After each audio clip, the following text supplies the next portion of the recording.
एक हसीना थी एक।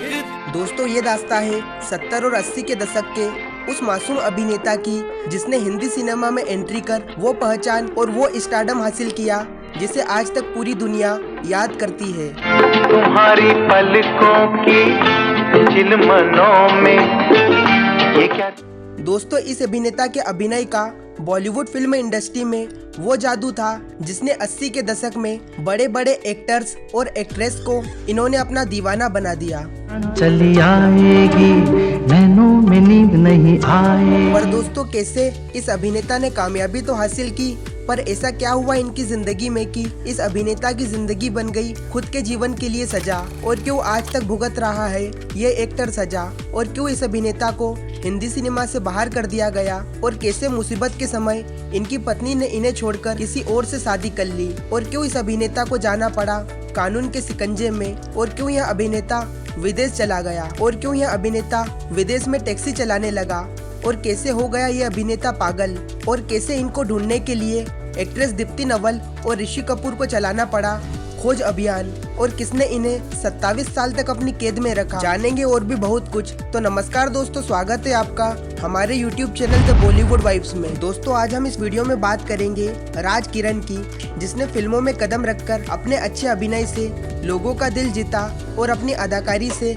बॉलीवुड फिल्म इंडस्ट्री में एक अलग पहचान बनाई। तो दोस्तों राज किरण का जन्म 19 जून 1949 को एक साधारण से सिंधी परिवार में हुआ था।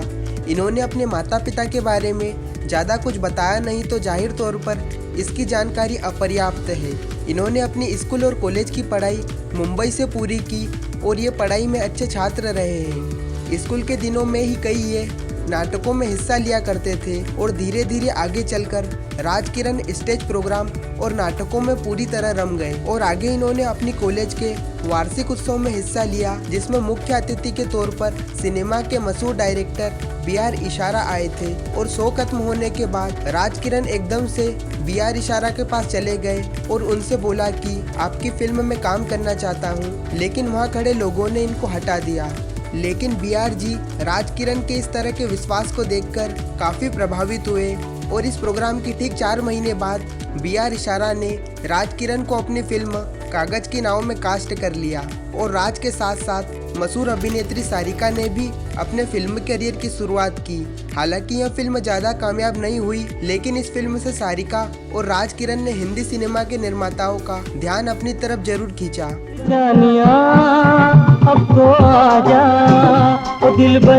जिससे आगे चलकर इन्हें फिल्म किस्सा कुर्सी का मिली, लेकिन यह दुर्भाग्यवश रिलीज नहीं हो पाई। इसके बाद राज किरण ने ठाना कि वह अब सिर्फ अपने अभिनय करियर को 1 साल देंगे, और अगर कुछ नहीं हुआ तो वह फिल्म इंडस्ट्री छोड़ देंगे।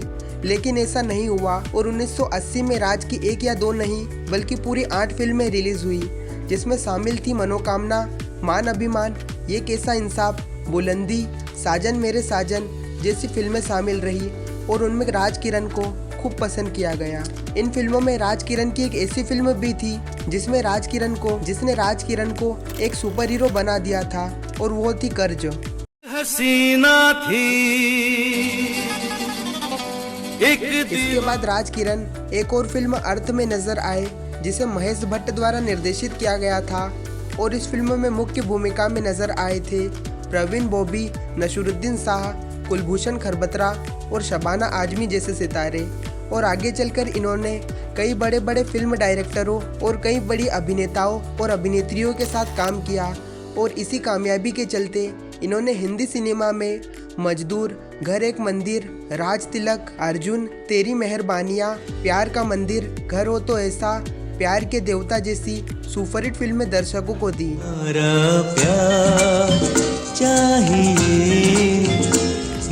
अब तक राज किरण की जिंदगी में सब कुछ ठीक चल रहा था, लेकिन आगे चलकर राज किरण को लीड किरदार मिलने बंद हो गए, और राज को फिल्म में कभी हीरो का भाई तो कभी सपोर्टिंग एक्टर के ऑफर आने लगे।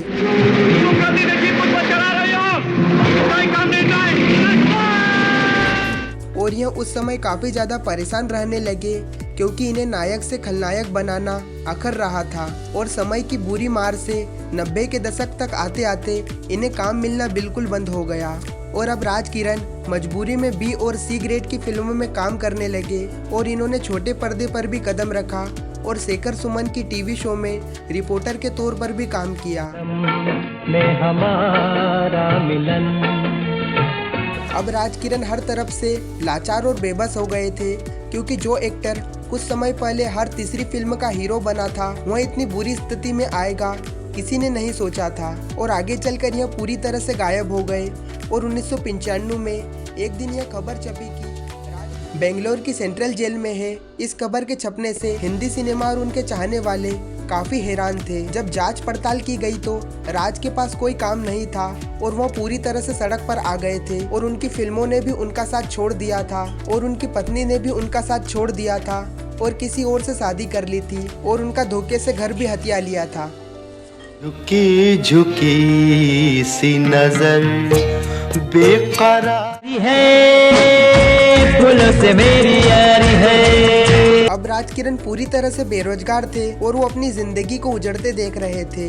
वह अपने आप को खाक में मिलते देख रहे थे। उनके साथ उनकी पत्नी ने जो किया उससे वो पूरी तरह से टूट गए थे और अब वह धीरे धीरे मानसिक बीमारी का शिकार होने लगे। राज अपनी जिंदगी में चर्चित सत्य साई बाबा को बहुत मानते थे और वो मुंबई छोड़कर बेंगलोर चले गए। जब वो बाबा के आश्रम में पहुंचे तो उन्होंने बाबा से मिलना चाहा पर उन्हें मिलने नहीं दिया गया और आगे वह रातों रात चोरी छुपे आश्रम में घुस गए पर वो पकड़े गए और चौकीदारों ने इन्हें मार पीट कर पुलिस के हवाले कर दिया और बाबा को मारने का इल्जाम भी लगा दिया। और राज किरण 1 महीने तक बेंगलोर के सेंट्रल जेल में रहे और जब यह खबर अखबारों में छपी तो इनके पिता और परिवार वालों ने इन्हें जमानत पर छुड़ाया।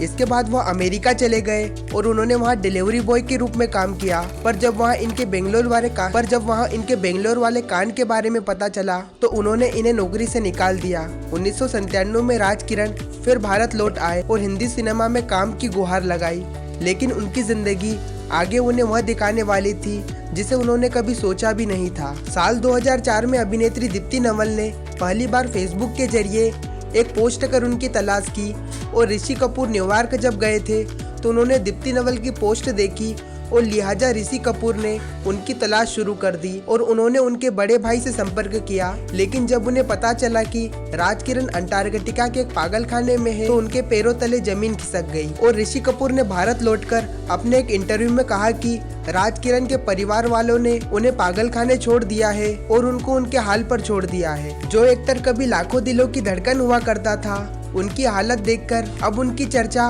बॉलीवुड से लेकर राजनीति तक होने लगी थी और पूर्व सांसद और मंत्री सुषमा स्वराज ने तो यह तक कह दिया था कि राज किरण जो कई सालों से गायब है उनको ढूंढ लिया है और उनको जल्द भारत लाया जाएगा। कि वो हर तरह का प्रयास करके राज किरण जी को भारत लेकर आए और मैं चाहूंगी।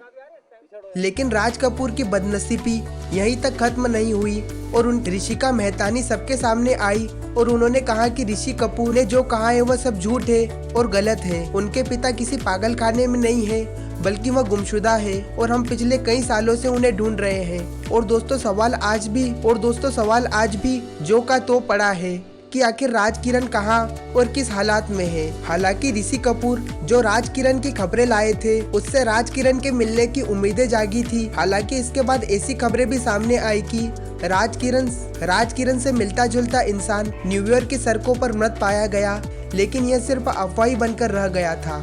दोस्तों राज किरण जिंदा है या नहीं आज तक इसका जवाब नहीं मिला। वो ना जाने कहां दुनिया की भीड़ में खो गए हैं, कोई नहीं जानता। उनकी बेटी आज उनका बेसब्री से इंतजार कर रही है, लेकिन वो 25 साल से गायब है। लेकिन सबको यह उम्मीद है कि वह एक दिन जरूर लौटेंगे और मैं भगवान से यही प्रार्थना करता हूँ कि वह जहाँ भी हो अच्छे हो। दोस्तों फिलहाल इस वीडियो में इतना ही, मिलते हैं अगले वीडियो में। धन्यवाद।